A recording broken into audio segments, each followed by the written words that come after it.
¿Qué tal, amigos y amigas? Buenos días. Estamos nuevamente, como cada jueves, en el programa de interés público que se transmite por Andina Canal Online a través de la página web de la Agencia de Noticias Andina. Esta vez el tema que trataremos es el de la minería, sector importantísimo en lo que se refiere al crecimiento económico, a las actividades económicas de nuestro país.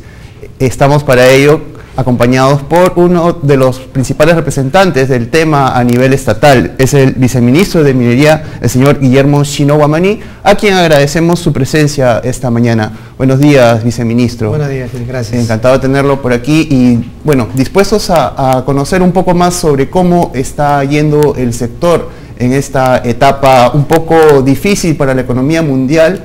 Y que bueno, obviamente algunas cosas no nos han estado saliendo como hubiéramos querido en el Perú en el año pasado. ¿Cómo podríamos resumir la situación de la minería en el 2014, el año que acaba de terminar? A ver, yo diría dos temas: factores externos que tienen que ver con la demanda de estos recursos, principalmente el Asia y en este caso China, en la cual ha tenido un menor consumo de estos minerales, sobre todo el cobre y el hierro. Y por otro lado tiene que ver también con el precio de estos minerales, que cada vez han ido deprimiendo más, lo cual definitivamente no ayuda ni favorece los proyectos mineros que tenemos. Adicionalmente a eso, el año pasado también ha sido un año coyuntural en la minería peruana, dado que Antamina, que es el principal productor de cobre en el Perú, por un tema de tener un mejor recurso, llegar a la zona donde está el yacimiento más rico, han tenido que minar, digamos de una manera, más tierra que mineral. Entonces eso ha hecho de que su producción durante 2014 haya descendido bastante. Estamos hablando de cerca del 35% menos de producción, que eso definitivamente ha impactado en la economía nacional. Sin embargo, para el presente año estas cosas se van a normalizar y se ve un panorama mucho más positivo. Ajá. Entonces podemos hablar de nuevas iniciativas de inversión, ¿en qué sentido estaríamos yendo por un rumbo un poco más positivo en el 2015? Sí, tenemos primero aquellos proyectos que ya venían construyéndose inclusive desde el año 2013, como es el caso de Las Bambas, que sigue en construcción y que a finales de este año debería estar entrando ya Las Bambas en su etapa de pruebas o comisionamiento, para que en el primer trimestre del 2016 pueda entrar ya en operación comercial. En segundo término tenemos el Cerro Verde, que está haciendo una ampliación, que su ampliación terminaría en el 2016, a mediados de 2016 su ampliación total cerraría a esa fecha. Sin embargo, en el presente año, también a finales del año, una primera etapa de esta ampliación estaría entrando en producción. A eso hay que sumarle el proyecto Constancia, que acaba de entrar en operación, y el caso de Toromocho, que está normalizando su producción. Estos son grandes megaproyectos que están entrando ya en producción el presente año. Adicionalmente a esto, es el caso de Antamina, como decía hace un momento, que este año va a normalizar sus operaciones, y tenemos ya el inicio de la construcción de proyectos como el caso de Tía María, la ampliación de Toquepala, ¿no? Quizás entre algunos otros proyectos como el caso de Inmaculada, que es más de oro y plata, o Shawindo, que este año empieza también su construcción, quizás Oyachea. Hay otros proyectos ya medianos que también van a reactivar no solamente los proyectos mineros, sino a su vez la economía en el Perú. Volviendo un poquito a los últimos 12 meses, el aporte del sector al Producto Bruto Interno, ¿de qué tanto fue, qué tan representativo resultó? Bueno, ahora es bastante representativo. Después de que se cambió el año base para la medición de cuánto contribuye cada sector económico al PBI nacional, y se toma como año base el año 2007, la economía hoy día representa la minería representa alrededor entre 14 y 15% del PBI nacional.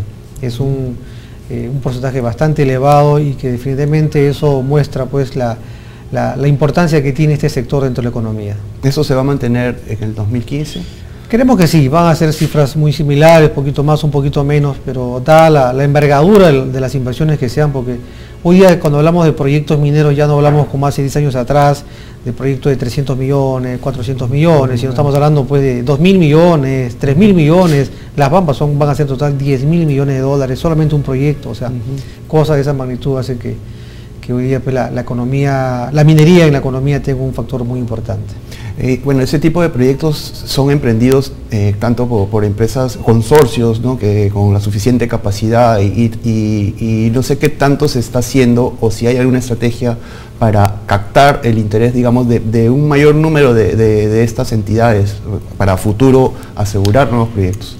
Claro, estos proyectos que he mencionado, más me estaba olvidando, por ejemplo, de Quellaveco, que está siendo reconfigurado el proyecto, que inicialmente pensaban invertir 3.300 millones de dólares, está reconfigurando para tener una producción mayor, por lo tanto la inversión debería ser más.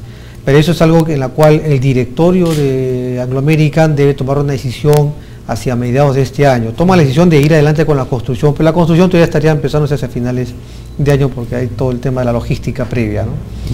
Hay otros proyectos como Marcores, en fin, pero que son proyectos que se tienen, digamos, previstos y que calculamos que hasta el 2017 estamos hablando de grandes proyectos y medianos proyectos que van a movilizar la economía. De ahí para adelante lo que tenemos que hacer es incentivar lo que hoy día están en exploraciones más avanzadas para poder ya llegar a confirmar esas reservas y que esos proyectos puedan entrar en operación muy pronto, para así poder garantizar pues, que aquellos proyectos en el 2017, 2018, 2019 podamos continuar con inversiones de este tamaño, ¿no? Viceministro, la controversia, el problema que surgió en algunos de estos proyectos, concretamente el proyecto en Cajamarca, Conga, ¿afectó de alguna manera el año pasado o estaría afectando aún la credibilidad, la factibilidad con la que nos ven los inversionistas foráneos en ese sector?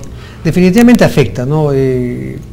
Conflictividad de este tipo, definitivamente a un inversionista le preocupa el qué es lo que está pasando en ese país, pero esto poco a poco ha ido menguándose, poco a poco se ha ido demostrando que mediante el diálogo, mediante la conversación, mediante el desarrollo local de las comunidades se podrían generar un clima más favorable a estas inversiones, ¿no? Y aquí tenemos la premisa de que todo proyecto minero debe ir adelante siempre y cuando ese proyecto sea totalmente responsable, no solamente en la parte ambiental, sino en la parte social, para poder garantizar pues una especie de armonía durante todos los años de operación que van a tener estos proyectos. Y en el caso de Cajamarca, yo creo que más allá de Conga hay que ver Cajamarca en su conjunto y hay que ver los distintos proyectos que hay, por supuesto entre ellos los mineros también, para poder ver y lograr algún tipo de consenso con la sociedad civil, con el gobierno regional y poder ver su desarrollo futuro.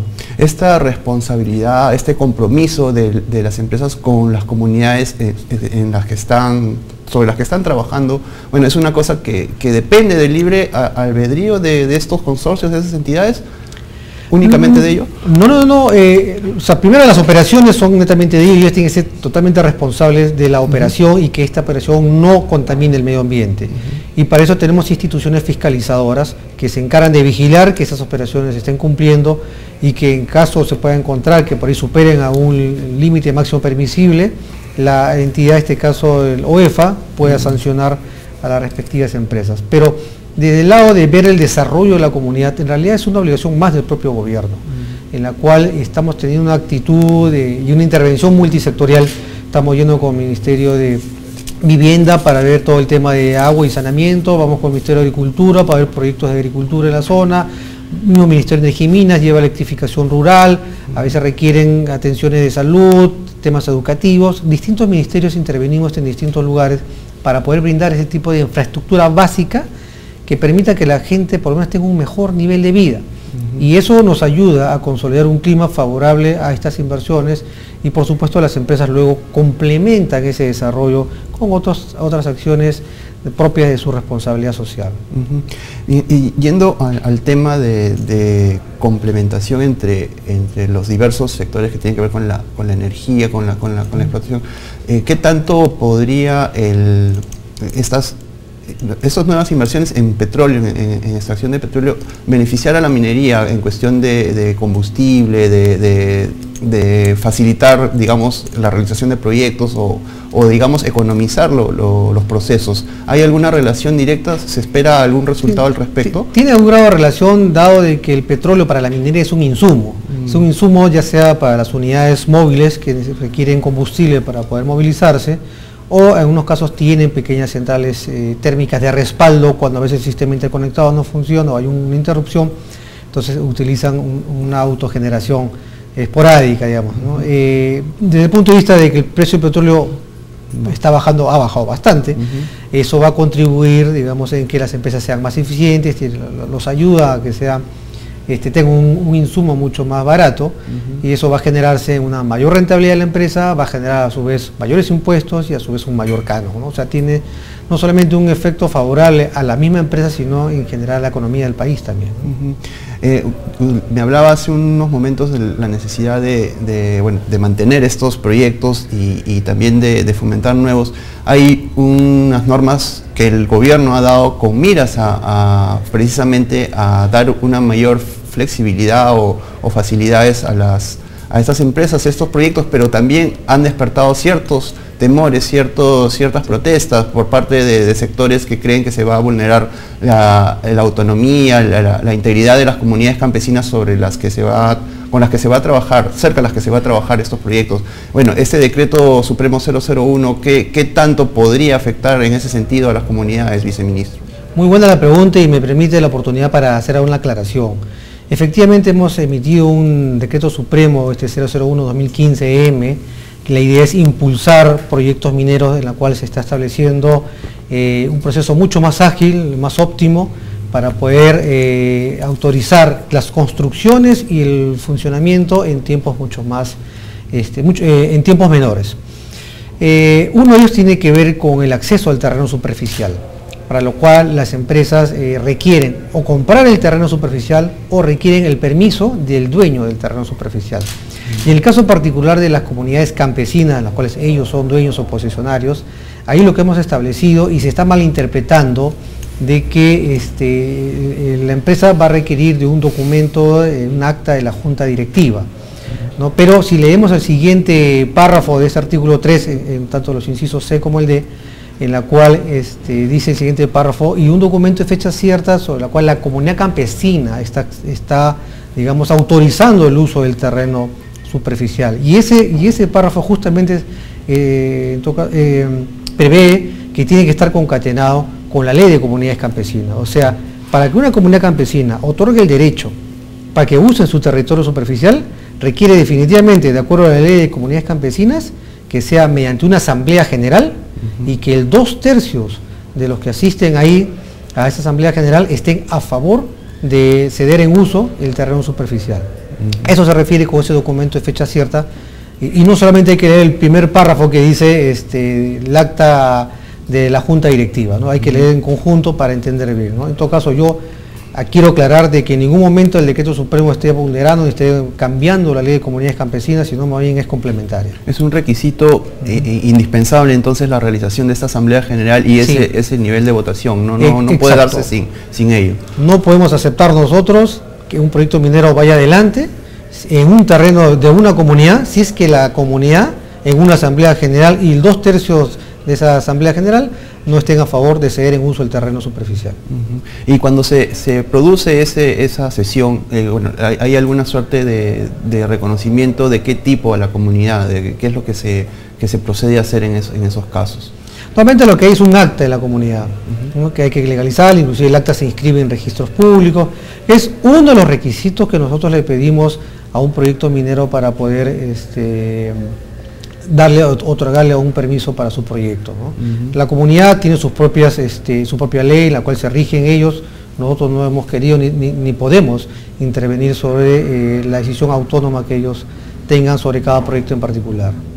Claro, y bueno, y es de esperar que también que cuando ocurra eso, posteriormente haya también un trabajo de desarrollo paralelo para favorecer a estas comunidades que están accediendo, ¿no? a que se explote un recurso natural en sus terrenos. Exacto, ¿no? Entre las comunidades y las empresas mineras llegan a acuerdos en los cuales hay unos intercambios, a cambio de cederle el uso del terreno superficial, o hay una contraprestación económica, o hay apoyos en ciertos proyectos de desarrollo, ya sea agricultura, hospitales, colegios, o alguna otra índole que la comunidad esté dispuesta a aceptar, ¿no? Hablemos de nuestras estrellas, viceministro, los minerales que en esta coyuntura internacional un poco difícil, de repente todavía nos mantienen expectantes, en un lugar expectante dentro del panorama internacional. ¿Cuáles son estos y en qué niveles de producción los tenemos actualmente? Bueno, definitivamente los proyectos estrella son proyectos de cobre. Son los que llamamos megaproyectos por los miles de millones de dólares que implican de inversión. Y nosotros estamos cerrando el año 2014 más o menos con 1.4 millones de toneladas de producción de cobre. Somos el tercer país productor de cobre en el mundo. Pero con estos nuevos proyectos que estamos hablando de las Bambas, que las Bambas son alrededor de 400.000 toneladas métricas finas al año. La ampliación de Cerro Verde de 272.000 toneladas métricas más de cobre. Hablamos de Toromocho, que cuando llegue a plena operación ya comercial, o sea al 100% porque tiene un problema metalúrgico ahí, esté produciendo 275.000 toneladas al año. Constancia, que acaba de entrar, que va a aportar 80.000 toneladas al año. En su momento cuando entre Tía María, cuando entre la ampliación Toquepala son 200.000 toneladas más. Estamos hablando que vamos a duplicar la producción de cobre en el Perú, de 1.4 a 2.7, quizás 2.8 hacia el año 2016. A final del año 2016 vamos a tener esa capacidad de producción. Y nos vamos a consolidar como el segundo productor de cobre en el mundo. Y en las cuales Chile, que es el primer productor de cobre, de lejos, porque Chile produce cerca de 5 millones de toneladas, un poco más.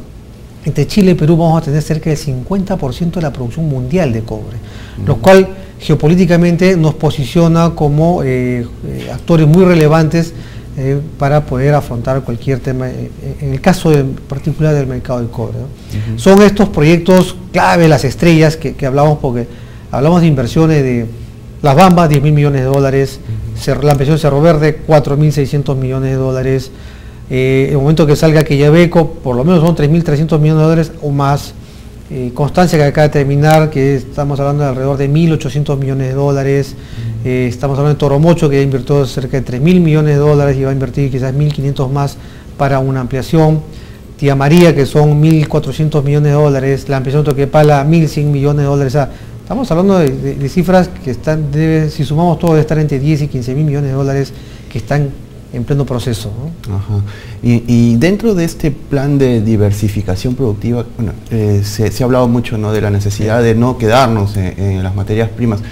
Bueno, en el caso de la minería, ¿cómo integrar a ese concepto de ese plan, tal actividad? Sí, el Plan Nacional de Diversificación Productiva se establecen algunos puntos para poder apoyar la manufactura. Básicamente sea para poder suministrarle servicios y bienes a la minería, porque no solamente hay que pensar como un producto terminado más allá de simplemente producir concentrados de mineral, sino también hay que ver toda la industria paralela que se genera alrededor de la minería. Estamos hablando de la metalmecánica y producción de molinos, fabricación, mejor dicho, de molinos, de fajas, de filtros y una serie de insumos que necesita la minería.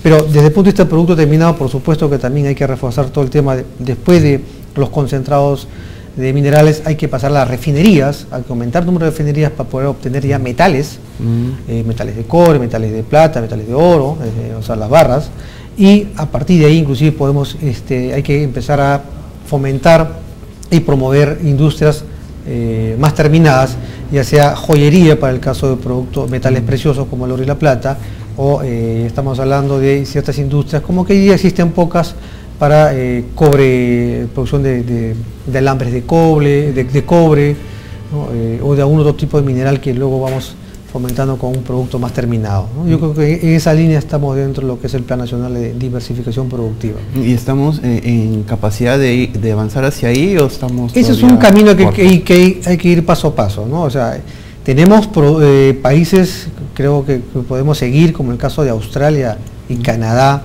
son dos países desarrollados y que han basado su desarrollo en función a las materias primas. O sea, tanto Canadá como Australia son muy grandes productores en minerales como en petróleo, y han basado en base a esos recursos naturales para poder ser un país desarrollado con productos terminados, con nuevas tecnologías de vanguardia y generación de ese tipo, ¿no? Entonces creo que es el camino a seguir.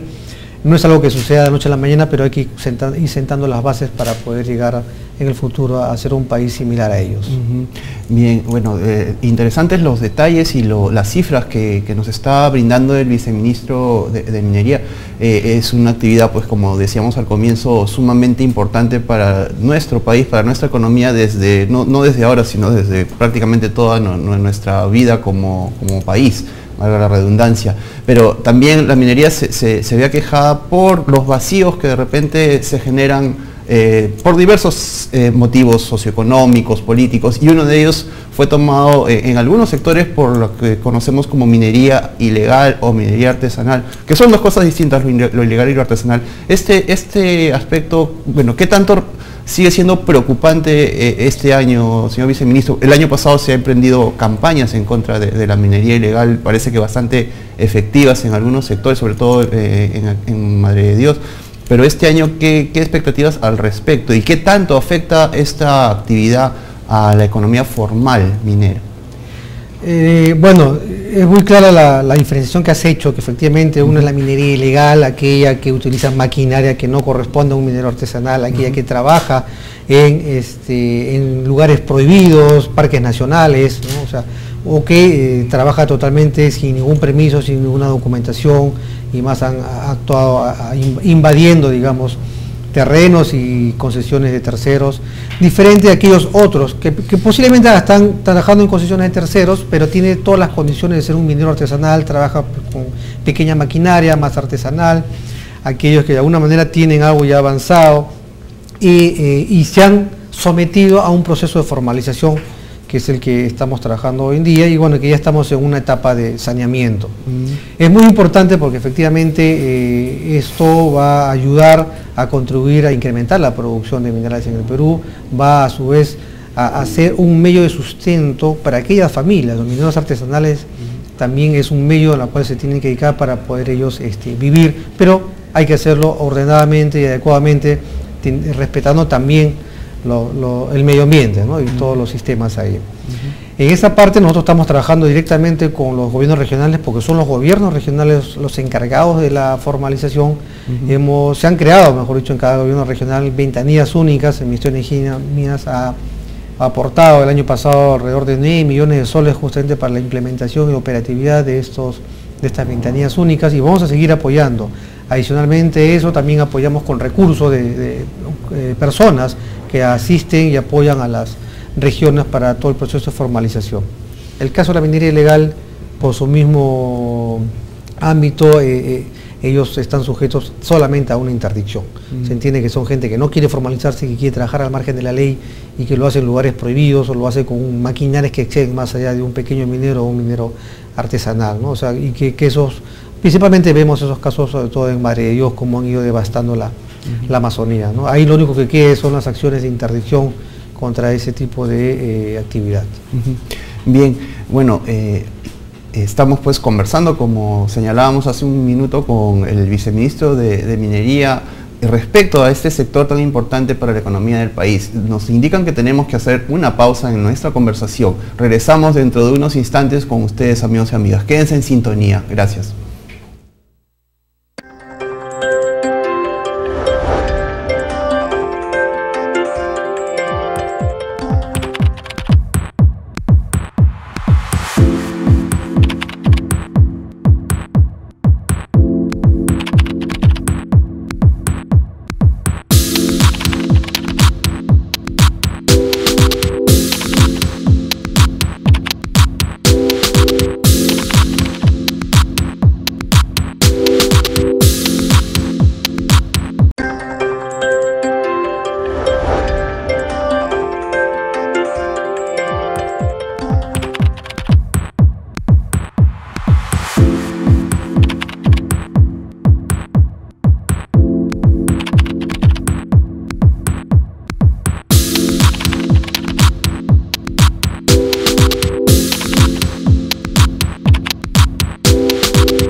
Bueno, amigos y amigas, nuevamente de Interés Público regresa a sus pantallas, a los monitores de sus computadoras. Transmitimos desde Andina Canal Online, como todos los jueves, nuestro programa de entrevistas sobre diversos temas.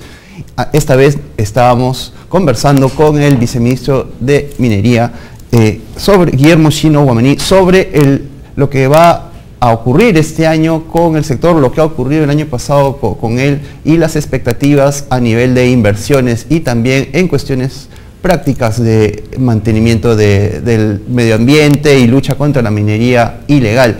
Justamente terminábamos la secuencia anterior conversando sobre ese último punto y nos decía el señor viceministro pues que la interdicción es la única solución frente a estas actividades contra quienes insisten en realizar actividades mineras sin ningún control. Pero también hubo un empadronamiento, una suerte de oportunidad para que esta gente entrara a la formalidad. Y bueno, ¿qué fue de aquel proceso, señor viceministro? ¿En qué situación se encuentra? Estamos avanzando, como le dije hace un momento, empezamos con un proceso de formalización en la cual se empadronaron alrededor de 70.000 mineros artesanales. Asociado a cada uno de ellos, por supuesto que hay más trabajadores y podríamos quizás estar hablando de 200.000 o 300.000 en total, que abarcarían estos 70.000 que se presentaron al proceso de formalización. Estos han ido avanzando, es un tema bastante complejo, no es que rápidamente pueda avanzar su formalización, pero en unos casos ya han tenido capacitación, algunos ya han logrado, alrededor de 15.000 han logrado o ser los dueños de la concesión o lograr un acuerdo con el dueño de la concesión para poder trabajar en aquellas zonas. Luego han tenido que presentar un instrumento ambiental correctivo, un instrumento de gestión ambiental correctivo, el IGAC, y todavía tenemos muy pocos, un poco más de 600, que principalmente en Puno, los que han completado todos los pasos de la formalización. Este es un proceso de mediano y largo plazo, y creo que estamos caminando en esa línea. Al haber pasado la etapa de saneamiento, que ha sido en abril del año pasado, ahí ya hemos puesto unos hitos o unas metas a lograr. Una de ellas tenía que ver que en octubre ya tenían ellos que empezar a comercializar a través de facturas. Tenían que sacar su ROC y comercializar a través de facturas. Y ya no por liquidaciones de compra, que se hacía mucho en este sector a nivel artesanal. A partir de octubre ya todo aquel minero artesanal que está en proceso de formalización o que está en la etapa de saneamiento solamente puede comercializar a través de facturas. Y no es un requisito complicado de sacar, todos sabemos que el RUC lo podemos sacar en menos de 24 horas o inclusive hasta por internet, ¿no? Y la emisión de factura hasta puede ser electrónica. O sea, por lo tanto no es un tema mayor para ellos. Y eso es un tema también que buscamos ordenar, sobre todo para la zona, poder tener un mejor control de aquellos que están en proceso en esta etapa ya de saneamiento y evitar que algunos otros ilegales se mezclen por ahí tratando de poder formalizar la producción ilegal que están obteniendo ellos, ¿no? Hablando de los ilegales. Claro, sería importante también recordar a nuestra audiencia el por qué se lucha contra este sector. No es solamente una cuestión económica o productiva, sino también de índole de preservación ambiental e incluso de seguridad para los mismos territorios en los que se realizan esas actividades, porque finalmente, bueno, se habla pues de la necesidad de preservar los estándares de calidad de este tipo de actividades y también la preservación del medio ambiente, pero sin embargo con estas instalaciones ilegales no cumplen para nada con ello, ¿no? Ese es uno de los peligros. ¿Qué otros se pueden detectar dentro de ese rubro? No, básicamente son ellos, el lado ambiental, y mayormente el impacto ambiental está en la zona de la Amazonía, como podemos ver en las imágenes que muchas veces se pasan en los medios, en Madre de Dios, cómo se ha devastado la Amazonía, producto de esta actividad, los que se dedican a la actividad ilegal, en este caso. Pero en la zona altoandina, en la sierra, en la realidad esta minería, desde el punto de vista ambiental no genera mucho impacto. Siempre hay un impacto, pero no es mucho, porque son lugares desérticos, son lugares en que ni siquiera hay agua. Los mineros informales tienen que llevar el agua en bidones grandes para poder ellos, digamos, usarlo en sus procesos productivos. Pero sí hay un tema de seguridad, como muy bien lo has dicho. O sea, hay un tema que hay que utilizar lo que llamamos nosotros el equipo de protección personal. Tienes que tener tus cascos, tus lentes, en algunos casos tus máscaras, guantes, botas, que evitan que puedas tener un accidente y muchas veces fatales. Hay que trabajar con ciertas condiciones, si son socavones, hay que ver pues, que el socavón sea estable, y si la roca a veces no es muy estable, hay que poner algún tipo de sostenimiento, que puede ser madera, que puede ser pernos, o sea, puede ser cemento, un shotcrete, como le llaman. O sea, hay distintas tecnologías caras y baratas, pero que tienen que hacerla para poder preservar su propia vida, o sea, la de ellos, ¿no? Ese es el tema sobre los cuales, los dos principales temas por los cuales deberíamos ordenar esta actividad. Respecto a la seguridad en la realización de actividades mineras, bueno, el Ministerio tiene un reglamento específico al respecto, aplicado a las empresas formales, ¿verdad? ¿Y cómo se vela por el cumplimiento de esas normas de seguridad? En el caso de las normas de seguridad, tenemos la Ley de Seguridad y Salud en el Trabajo, que la fiscaliza el Ministerio del Trabajo. Esto salió en el año 2011. Pero a su vez también tenemos efectivamente una reglamentación sobre seguridad y salud ocupacional en el sector minería.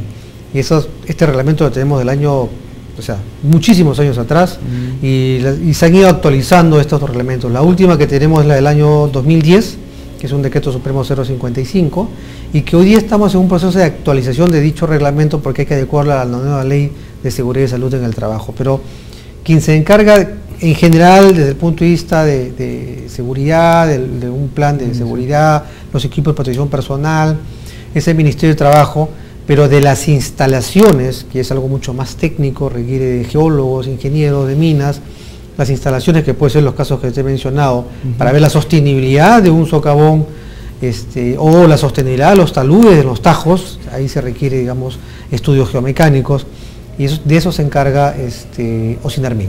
Bien. ¿Ha habido reportes de repente de deficiencias dentro de ese rubro? ¿Conoce usted algo? Bueno, nada es perfecto, las empresas tienden a trabajar bien, tienen programas de seguridad, todo, pero siempre suceden algunos incidentes o accidentes y que se van reportando. Algunos casos, o se han dado casos de accidentes mortales, y que bueno, son inmediatamente investigados por OCINARMIN o por el Ministerio de Trabajo, dependiendo cuál fue la causa del accidente.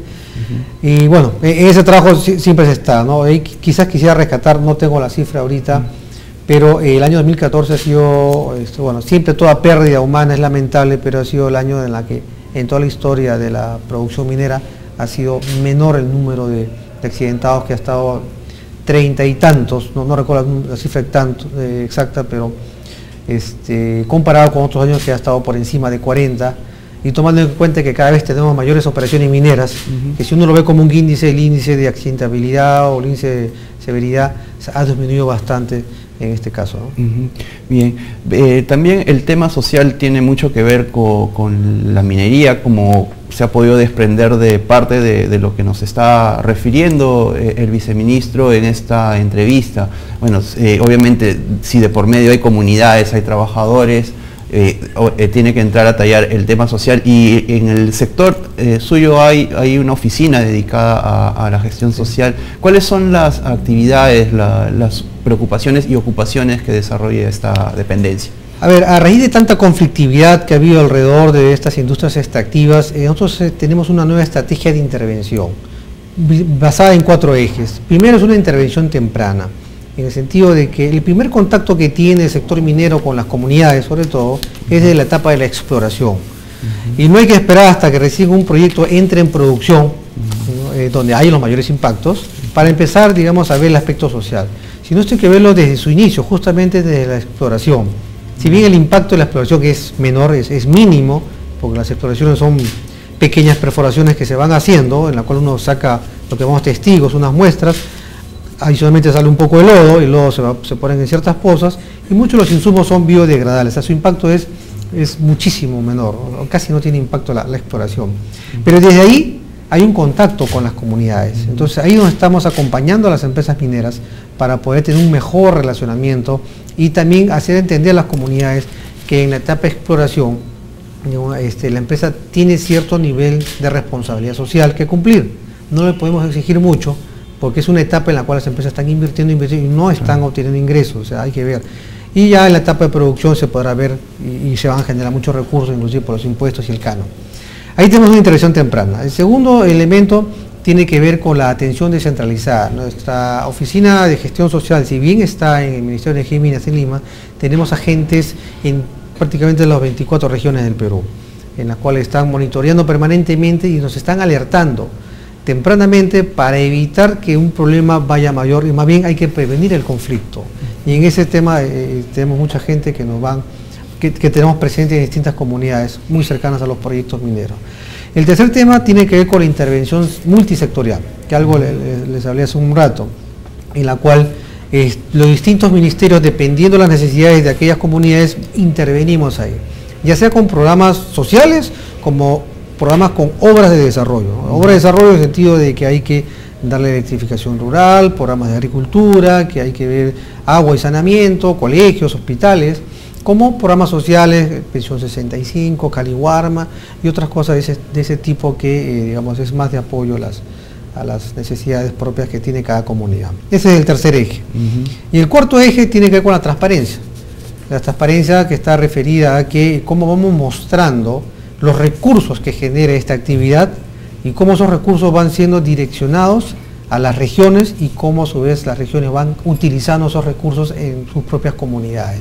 Ese es el cuarto tema, y eso está asociado a un estándar internacional que es comúnmente llamamos el EITI, que es la Iniciativa para la Transparencia en las Industrias Extractivas, ¿no? En la cual hay alrededor de 45 países que ya se han afiliado a este estándar y que, bueno, quizás valga la oportunidad para decir que el Perú, que obtuvo la calificación de país cumplidor en el año 2012, fue el primer país en toda América, norte, centro y sur, en haber obtenido la calificación en este estándar. ¿Esto qué supone en la práctica? ¿Que se puede conocer públicamente, directamente, cómo es que está siendo distribuido el dinero, los recursos que se generan a través de la minería a favor de los gobiernos regionales? ¿De qué manera puede un ciudadano común y corriente interesado en estos temas acceder a esa información? Hoy día a través de la página web. A través de la página web hay un portal de transparencia económica que la maneja el Ministerio de Economía y Finanzas, en la cual uno puede hacer seguimiento fino, pero el EITI, lo que a su vez también vamos a ver la página web y hay que difundir desde que la empresa minera está pagando impuestos y que ese impuesto genera, el 50% del impuesto de la renta, genera el canon. Ese canon, cómo se distribuye en cada región, ya sea el gobierno regional o los gobiernos locales, y la gente puede ver a su vez ese dinero, ese recurso, en qué lo está gastando.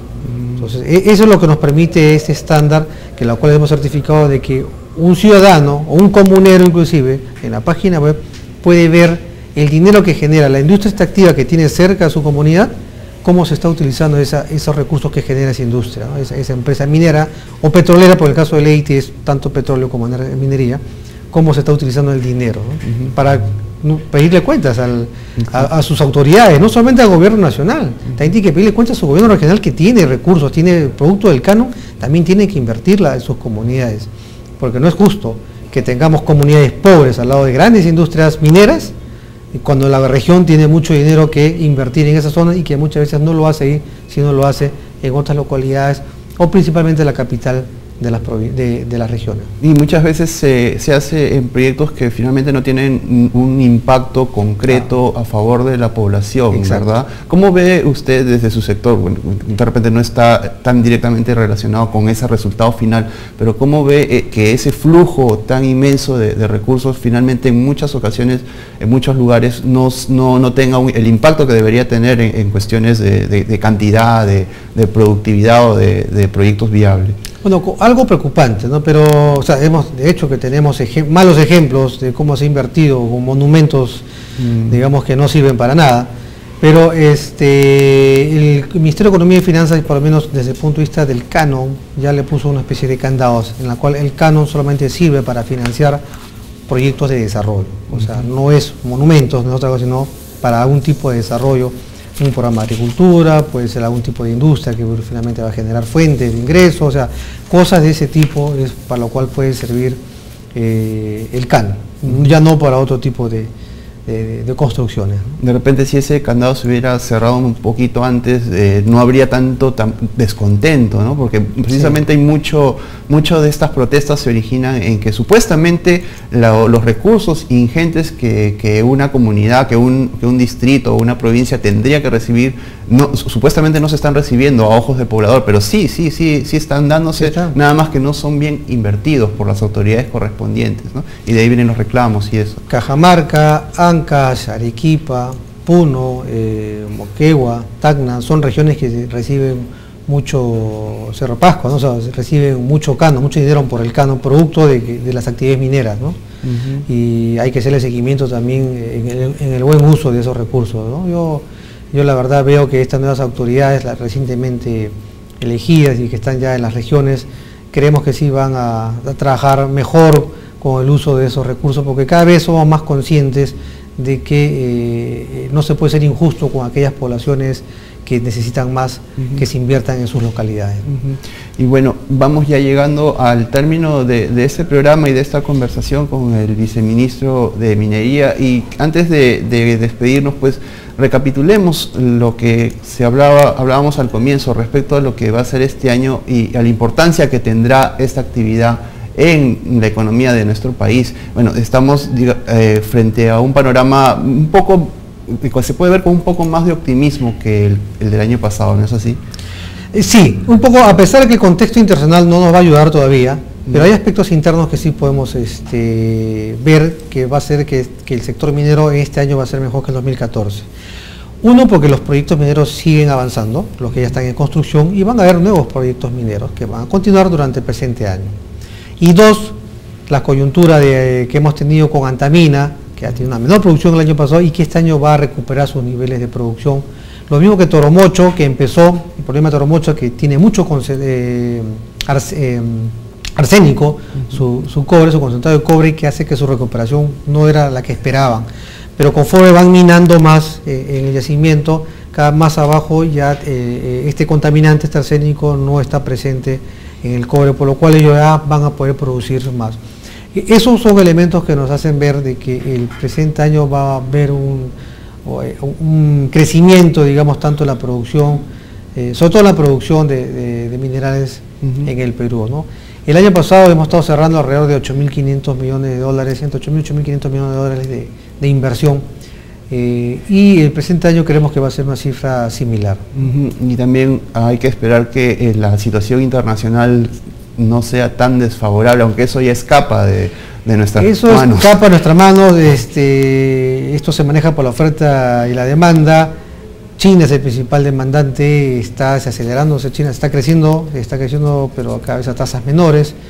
Europa todavía no despega, Estados Unidos que recién está saliendo de la crisis, son elementos que no ayudan.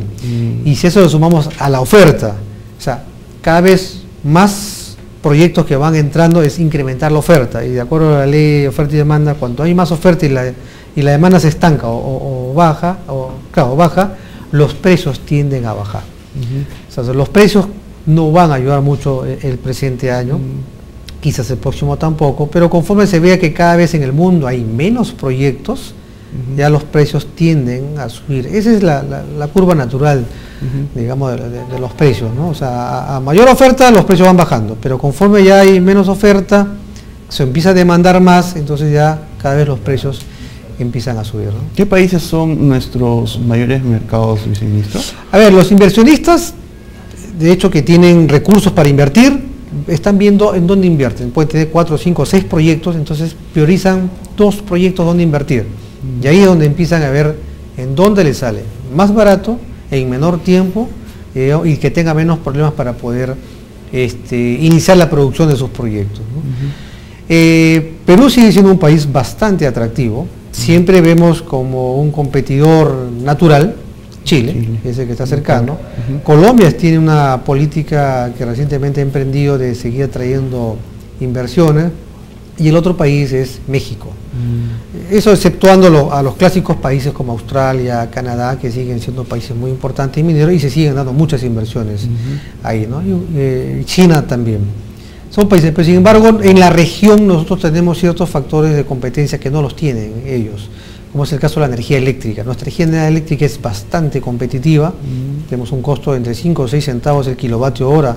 Chile creo que está alrededor de 15, y en horas puntas es mucho más, o sea, bastante más elevado, producto que tenemos una fuente energética bastante barata, que ya que sea el agua a través de centrales hidroeléctricas o el gas natural, que es un gas también barato para la industria energética, y a su vez es un combustible, digamos, bastante limpio. Luego tenemos una mano de obra calificada y competitiva. Nuestra mano de obra es muy buena, somos un país minero, muchísimos años somos mineros de la época de los incas, ya se extraía el oro, y eso ha hecho que tengamos un know-how bastante importante y tenemos como le digo, una mano de obra también bastante competitiva. Agua, nosotros consideramos que tenemos mucha agua, es cuestión de que los proyectos cada vez empiecen a almacenar agua para tratar de no perjudicar a las comunidades, y que a su vez esos almacenamientos de agua no solamente sirva para el proyecto minero, sino inclusive para haber un excedente para poder darles a las comunidades, cosa que así las comunidades ya no solamente tienen agua en la época de lluvia, sino durante todo el año. O soluciones innovadoras como el caso de Cerro Verde, que ha decidido captar todas las aguas servidas, los desagües de la ciudad de Arequipa, casi todas, yo creo que un 80%, las está captando, las va a tratar, como ellos necesitan agua para su expansión, las van a utilizar en su proceso productivo, las vuelven a tratar y luego las van a verter con calidad 3 para la agricultura al río Chile, ¿no? O sea, soluciones innovadoras que creo que van a ser bastante amigables, en la cual las poblaciones, la sociedad civil lo van a ver muy bien, ¿no? Entonces, claro, siempre es un tema sensible el uso del agua, ¿no? Siempre es un tema muy sensible, y eso hay que garantizar de que nunca se va a cortar los suministros de agua, ni presente ni futuro, para las comunidades, y más bien creemos que podemos generar o almacenar agua para poder darles mayor sostenibilidad a las comunidades. Uno de los caballitos de batalla de quienes se oponían al proyecto Conga era precisamente el uso del agua de determinadas lagunas, y bueno, en esos casos hasta se utilizó a la población, se informó de determinada manera a la población que se generó en ella una protesta porque pensaban que iban a quedarse sin agua, y eso pues como que no era tanto así, ¿no? Así es. Es de esperar que este tipo de deformaciones de la información se eviten, y no sé qué tanto puede hacer su sector al respecto para que no haya ese tipo de distorsiones. Sí, estamos en esa campaña de acercamiento con las comunidades, acercamiento con gobiernos regionales, y haciendo ver que hoy día los proyectos mineros no hay que mirarlos como que si fuera un enemigo contra alguna comunidad, sino más bien es alguien que viene a apoyar y a insertarse dentro de un desarrollo local, comunal, y que puede ser el generador de estas fuentes para lograr, digamos, elevar el bienestar o elevar la calidad de vida de aquellos que más los necesitan. ¿Se está logrando eso, cree usted, luego de esa etapa de cierta turbulencia? Estamos cambiando poco a poco, ¿no? Esto es como cambiar el chip de alguien, y que no es tan sencillo, porque la gente muchas veces es gente muy necesitada, muy pobre, muchos años Perú ha venido creciendo y ellos siguen siendo pobres, lo cual no es justo, ¿no? Entonces llega a las autoridades, porque a veces ni los gobiernos han estado presentes ahí, llega el gobierno, entonces las autoridades las miran lejos, con cierta desconfianza. Hay que ganarnos la confianza con ellos, hay que mostrarles que efectivamente estamos para ayudarlos, para buscar su desarrollo, y estamos en ese camino multisectorial que les comentaba hace un rato, de llevarles una serie de obras de desarrollo. Yo le decía esta última pregunta porque estamos a puertas de una campaña electoral. El año 2016 es año de cambios, y bueno, es de esperar que este tema no sea utilizado como un argumento más para jalar votos, ¿no?